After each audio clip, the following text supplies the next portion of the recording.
Bonjour à toutes, bonjour à tous et bienvenue sur un nouvel épisode de mon podcast Sans artifice. Aujourd'hui, les amis, on aborde un sujet que je trouve extrêmement intéressant et aussi que j'avais envie de partager avec vous.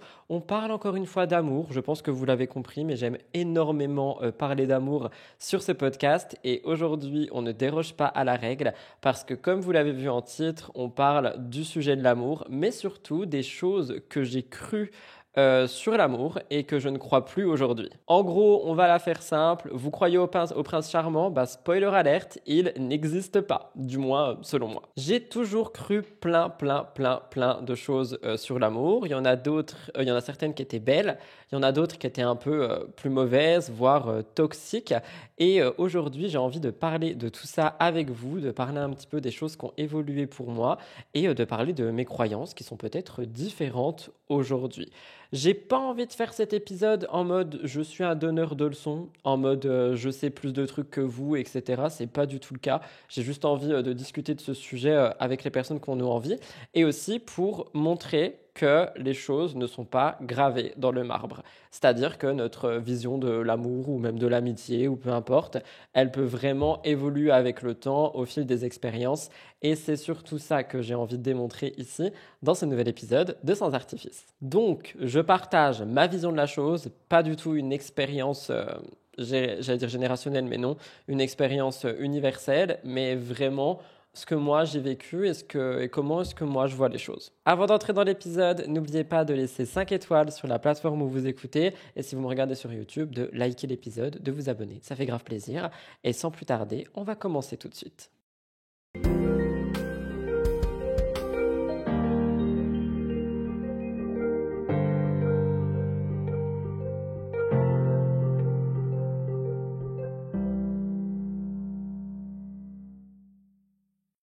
Évidemment, on ne peut pas commencer cet épisode de podcast et cette réflexion sans parler littéralement des croyances finalement que j'avais par rapport à l'amour. J'en ai noté quelques-unes et en fait je vais vous les dire et je vais vous expliquer à chaque fois ce que ça signifiait pour moi. La première c'est l'amour, c'est simple quand c'est le bon. Alors je crois plus du tout à ça. Ce que voulait dire cette phrase, c'est que vraiment, si jamais tu tombes sur la bonne personne, bah en fait, il n'y a pas à se poser de questions parce que tout va couler de source.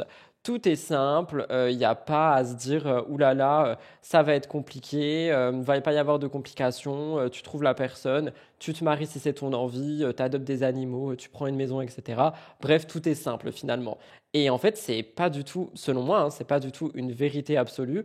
Peut-être que parfois c'est simple avec pas la bonne personne, peut-être que parfois c'est pas simple avec la bonne personne. Et en fait, rien que cette histoire de c'est la bonne personne, eh bien, ça se construit. C'est-à-dire que tu peux tomber sur quelqu'un quand tu as 20 ans qui est la bonne personne pour toi au moment de tes 20 ans. Et peut-être que 10 ans plus tard, à 30 ans, vos visions ont changé sur plein de choses. Est-ce que vous êtes toujours la bonne personne l'une de l'autre? C'est une question qui se pose. Et si c'est le cas, qu'est-ce qu'il a fallu raccorder pour que justement ça fonctionne? Donc vraiment, ça, c'était ma première croyance qui, pour moi, aujourd'hui, n'en est absolument plus une. Deuxième chose que j'ai notée, il faut être tout pour l'autre.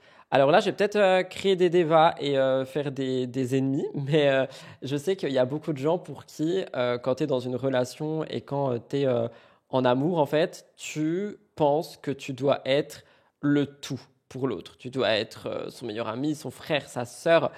Tu dois être, oui, tout. Genre, plus rien passe avant, tout passe après. Et vraiment, même ta santé passe après sa santé, tu vois. Et ça, c'est quelque chose qui malheureusement arrive énormément avant de connaître des déceptions amoureuses, je pense. Et ça, c'est quelque chose que j'ai tellement longtemps pensé. Et en fait, pas du tout. Tu ne dois pas être tout pour l'autre. En fait, quand tu es dans une relation amoureuse, je pense que la personne qui est avec toi doit être un bonus à ta vie. Ça doit pas du tout être un tout, ça doit pas du tout être, je sais pas comment expliquer, mais tu dois pas vivre pour la personne en fait, tu dois vivre pour toi. Et tant mieux s'il y a quelqu'un qui partage ça avec toi. Et ça, c'est quelque chose qui est très très compliqué à entendre, j'ai l'impression, et c'est quelque chose qui est très très compliqué à accepter. Et pourtant, c'est comme ça que ça devrait être, selon moi. Attention, encore une fois, je suis pas là pour donner des leçons. Autre chose, si je ressens mon amour très fort, c'est qu'il est forcément juste et bon. Spoiler alerte, non, c'est pas le cas. Tu peux ressentir énormément d'amour pour une personne qui n'en vaut pas la peine. Tu peux ressentir des choses extrêmement fortes sans que celles-ci soient positives ou justes ou bien. Et ça peut être très traître quand tu n'as pas l'habitude justement d'être dans tout ce sentiment, etc.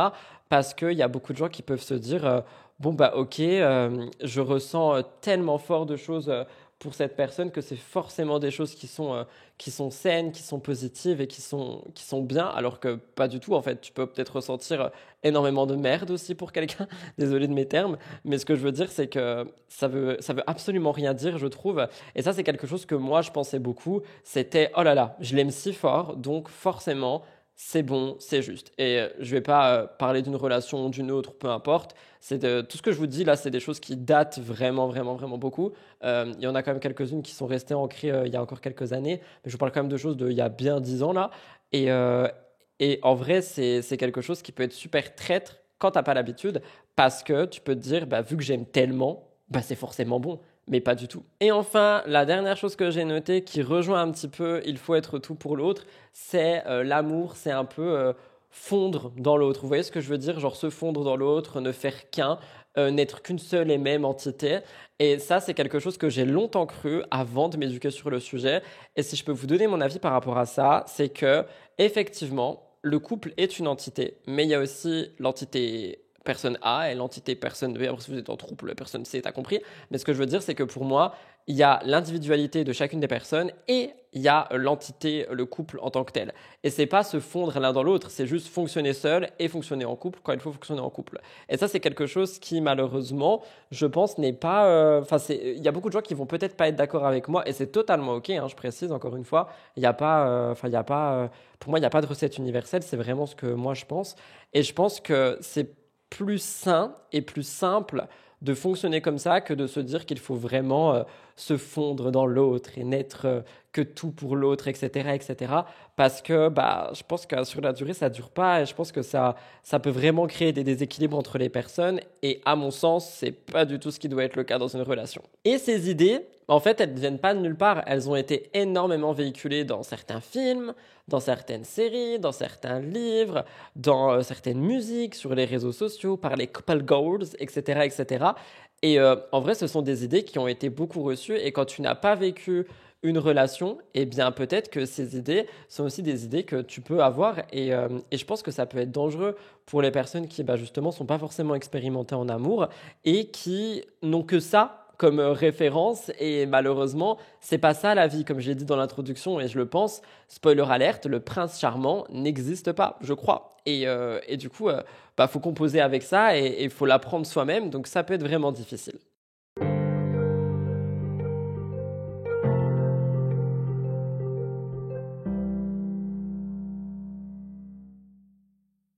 Pourquoi est-ce que je croyais à tout ça? Parce qu'il y a forcément un pourquoi, il y a forcément un comment, il y a forcément tout ça. Le romantisme, j'ai envie de vous dire que j'ai pu connaître, bah, comme je viens de le dire, dans les films, les séries, les chansons, etc. Ce côté romantique où tu dois éperdument tomber amoureux de la personne en face de toi. Tu dois te bousculer dans une bibliothèque et faire tomber des livres et tu finiras marié pour cette personne qui sera ton tout, ton essentiel et ta vie entière. Bah, j'ai beaucoup baigné là-dedans. Et finalement, je me suis rendu compte que ça n'arrive que dans les films, que ça n'arrive que dans les séries ou dans les chansons d'amour, mais que c'est pas quelque chose qui est une vérité pour tout le monde, que c'est pas quelque chose qui est une généralité, mais en fait, c'est vraiment à double tranchant ce côté romantique de l'amour parce que je trouve que ça peut vraiment te donner des envies et des idées qui n'existent pas. Et c'est quand même quelque chose qui peut être compliqué dès lors où tu t'en rends compte. Il y a aussi tout ce qui va être bah, les premières fois, les premières relations, les premiers amours qui sont...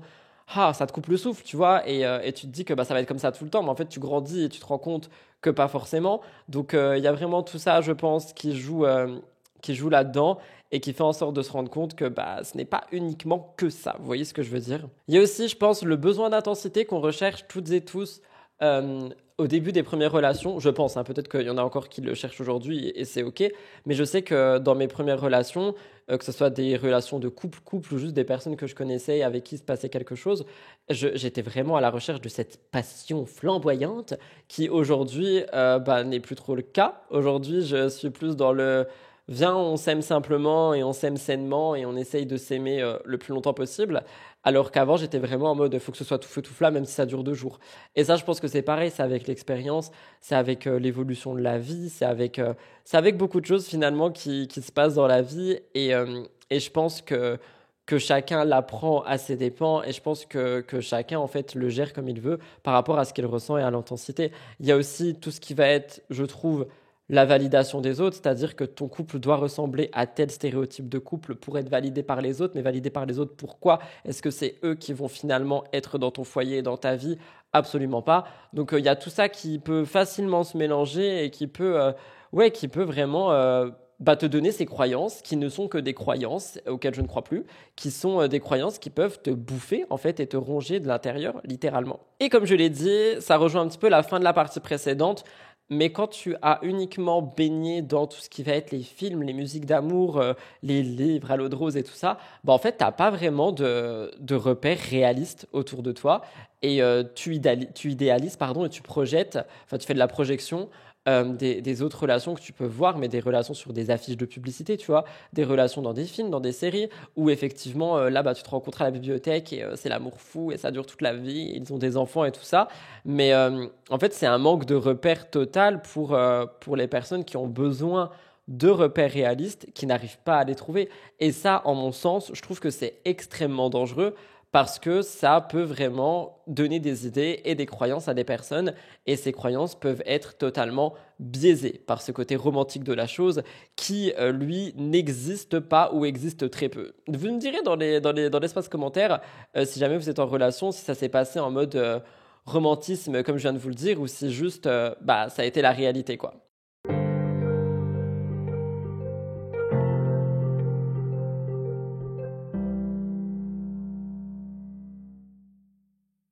Il y a beaucoup de choses donc qui ont changé dans ma vision de l'amour et ma vision des choses par rapport à ça. Et encore une fois, j'ai fait une petite liste comme pour la première partie de podcast. Et du coup, je vais un petit peu vous expliquer à chaque fois pourquoi et le comment. Le premier truc que j'ai noté, c'est l'amour n'est pas magique, mais il est vivant. C'est-à-dire que, ok, c'est cool la passion du début, ok, c'est cool de croire au prince charmant, d'avoir des fleurs et tout ça, et patati patata. Faites quand même des cadeaux à vos compagnons et compagnes, s'il vous plaît. Mais bref, ce que je veux dire, c'est que c'est vivant dans le sens où tu dois vivre ton amour en fait. Avoir des projets à deux, sortir à deux, oui, se projeter le plus loin et le plus longtemps possible. Une maison si vous avez envie, un mariage si vous en avez envie, il n'y a pas d'obligation, je précise. Des enfants, pareil, si vous en avez envie. Des voyages, s'octroyer, c'est ça le mot, des moments à deux, des vrais moments de partage, que ce soit, je sais pas, un film, un pique-nique, un restaurant, peu importe. Et moi, je pense que c'est vraiment ça, en fait, qui rend le couple solide, vivant. C'est vraiment avoir tout ce qui va être des moments partagés, mais des vrais moments, et pas simplement des petits souvenirs et des petites choses du début. C'est-à-dire qu'au bout d'années et d'années, il faut encore réussir à créer ces moments. Et pour moi, c'est ça qui fait aujourd'hui que la personne avec qui je serai, sera, bref, une personne avec qui j'ai envie de construire quelque chose sur la durée. Autre chose que j'ai noté, c'est pas l'intensité qui fait la qualité de la relation, ça va être tout ce qui va être la sécurité, c'est-à-dire te sentir bien avec la personne avec qui tu es, pouvoir savoir que tu peux tout lui confier sans jugement, te sentir en sécurité quand tu rentres chez toi. Admettons, tu as passé une journée horrible au travail ou ailleurs, ou tu as eu une grosse embrouille avec ta meilleure amie ou peu importe. En fait, rentrer chez toi et te dire « Oh, la personne est là et je sais que je suis en sécurité avec, je peux tout lui dire. » La communication, d'ailleurs, qui découle de ça, c'est-à-dire ne pas manquer de communication dans la relation, puisque on dit toutes et tous que la communication, c'est la clé. Et en vrai, plus le temps avance dans ma vie et plus je me rends compte que effectivement, la communication dans les relations humaines, c'est vraiment la clé. Dire ce qui te dérange tout en te sentant en sécurité parce que tu sais que la personne va t'entendre et vous allez en discuter, va pas te réprimander ou te juger ou peu importe. Je pense que c'est aussi une clé qui est super importante dans les relations. Et vraiment, la communication, c'est quelque chose qui peut faire des miracles et qui peut aider un couple à vraiment avancer, peu importe les obstacles. J'ai aussi noté la croissance, parce que comme je l'ai dit tout à l'heure, en fait, quand tu rencontres quelqu'un et que tu as 20, 25 ans et que vous êtes ultra connecté sur plein de choses qui vous unissent et qui vous rassemblent, peut-être que des années plus tard, ce sera plus le cas. Peut-être que des années plus tard, vous allez plus être connecté sur les mêmes choses, sur les mêmes envies, et peut-être qu'il faudra réaccorder les fils pour que les choses passent. Et pour moi, c'est ça la croissance dans une relation, c'est vraiment apprendre à se réaligner et à retrouver l'équilibre avec le temps qui passe, les envies qui changent, les convictions qui évoluent. Et voilà, ça c'est vraiment quelque chose qui est important pour moi aujourd'hui. Quelque chose que j'ai aussi appris qui fait mal à entendre, mais qui pourtant est la vérité pour beaucoup de personnes, on peut aimer et être aimé et ne pas être fait pour rester ensemble. Et ça rejoint un petit peu ce point de conviction et de réalignement que je viens d'expliquer, je pense. C'est-à-dire qu'on peut en effet être aimé et aimer quelqu'un, mais vraiment être trop différent en fait. Et du coup, la relation ne peut pas fonctionner. La relation ne peut pas fonctionner sur des points sociaux, sur des points de projet, enfin sur vraiment beaucoup de choses. Et ça, je pense que c'est quelque chose qui peut faire super mal au cœur, mais qui fondamentalement peut arriver.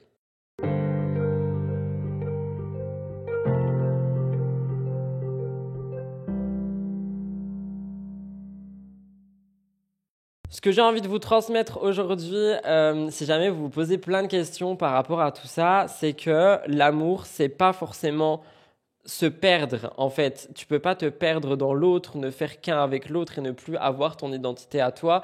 C'est rencontrer quelqu'un et en apprendre aussi plus sur soi. C'est-à-dire qu'avec les relations amicales et amoureuses, même si ici on parle de relations amoureuses, tu es censé aussi apprendre plus à te connaître, apprendre des choses sur toi, découvrir des envies peut-être que tu n'avais pas et tout ça. Et ça, je pense que ça peut vraiment arriver dans une relation à deux. Mais encore une fois, il faut vraiment ne pas être dans ce truc de je fais tout pour l'autre et moi je me perds totalement.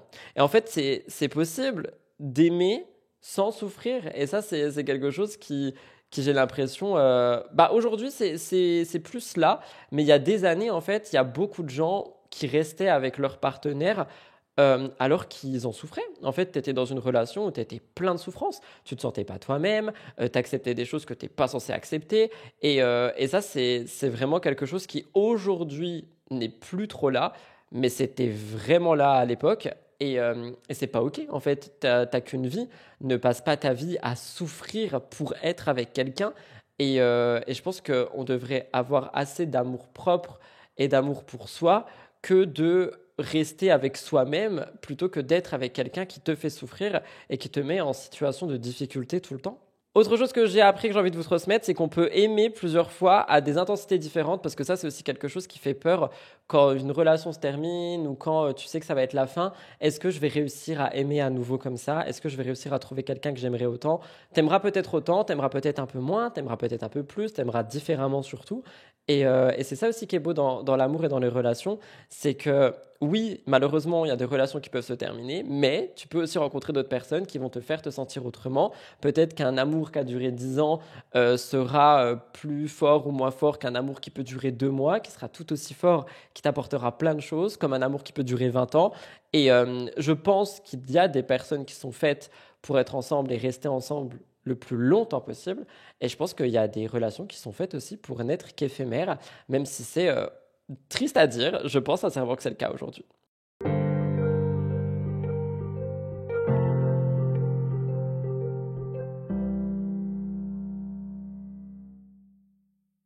Pour terminer cet épisode, qui a été d'ailleurs un petit peu court, m'en voulez pas, c'est la reprise les gars. En fait, j'ai pas envie que vous croyiez que mes anciennes croyances, je les juge ou que je m'en moque ou j'en sais rien, parce que comme pour tout dans la vie, c'est croire ça qui m'a donné certaines relations, qui m'ont fait avancer, qui font que je crois ce que je crois aujourd'hui. Et ça, c'est vraiment un truc que j'ai envie de dire à tout le monde. Si vous pensez ou estimez avoir fait des erreurs dans votre vie, des erreurs de parcours, des erreurs de chemin, c'est OK en fait, parce que sans ça, vous ne serez pas qui vous êtes aujourd'hui, vous n'aurez pas appris les choses que vous avez appris aujourd'hui, et c'est vraiment quelque chose qu'il faut dédramatiser. C'est OK de faire des erreurs et de se tromper, on est toutes et tous des êtres humains, On est toutes et tous confrontés à des expériences qui parfois font mal, parfois sont dures et parfois nous apprennent des choses. Et sans ça, on ne penserait pas les choses qu'on peut penser aujourd'hui. L'amour évolue parce que nous aussi, on évolue. On n'est pas du tout les mêmes personnes qu'on était il y a encore même 5 minutes, il y a 10 ans, il y a 50 ans, peu importe. Et en fait, tout le monde évolue avec le temps, avec les expériences. Et l'amour qu'on porte aux autres et l'amour qu'on se porte aussi évolue. N'hésitez pas à me dire ce que vous croyez sur l'amour au passé. Est-ce qu'aujourd'hui, vous arrivez à croire et quelles en sont vos croyances? Ça m'intéresserait de ouf.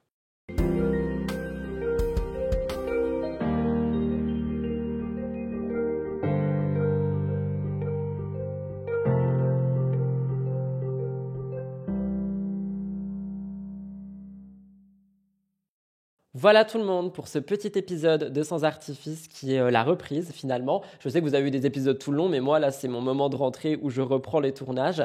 J'espère qu'il vous a plu, même s'il était un peu court, on parlait d'amour. N'hésitez pas à me dire dans l'espace commentaire si jamais vous avez des envies de sujets ou peu importe pour le podcast. Moi j'ai une liste de plein de sujets, mais si jamais vous avez des envies particulières, n'hésitez pas. N'oubliez pas de le noter 5 étoiles si jamais vous souhaitez me soutenir, de mettre un petit like sur YouTube. Moi je vous embrasse très fort, c'était Rudy et à dimanche prochain pour un nouvel épisode de mon podcast Sans Artifice.